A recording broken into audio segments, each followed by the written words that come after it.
Je veux sortir évangéliser mais j'ai peur. Je veux sortir évangéliser mais j'ai honte. Je veux sortir évangéliser mais je n'arrive pas à supporter les regards. Ça me distrait. Et il y a des gens qui disent que ouais, si tu as honte de sortir évangéliser, c'est parce que tu n'es pas rempli du Saint-Esprit. Ok, bon.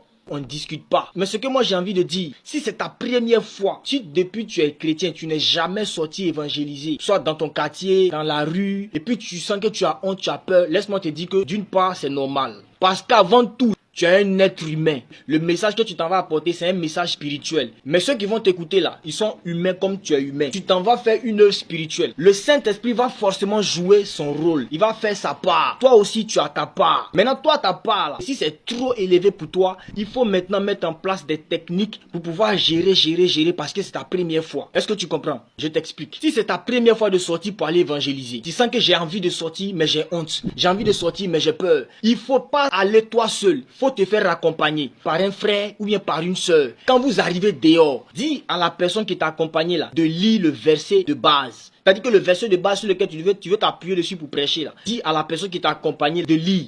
Pendant que la personne lit, toi sois relax. La lecture de la personne qui t'a accompagné là, ça va créer en toi un boost, une confiance. Et c'est sur ça maintenant que le Saint-Esprit va surfer. Tu vas voir que tout va couler comme ça, comme de l'eau. Hein? Maintenant la deuxième option que moi je vais te donner, il faut avoir ça.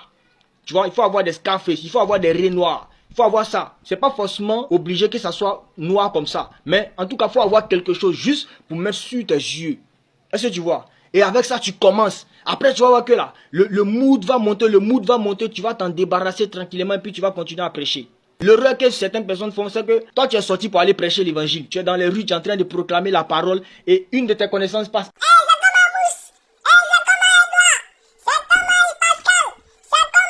Non, tu es en train de prêcher la parole. Quelqu'un passe, il crie ton nom, ignore. C'est pas manque de respect. Tu es occupé, tu es au travail. Imagine-toi si le chauffeur qui te conduit là, tout le temps il doit faire sortir la tête pour saluer les gens. Mais vous allez vous finir où ça? Dans un petit... faut rester concentré. Tu es en train de prêcher, quelqu'un passe à côté, il te parle, tu as entendu. Mais c'est que je suis après, on gère ça après. Là, je suis occupé d'abord. Je suis en train de faire quelque chose de très important.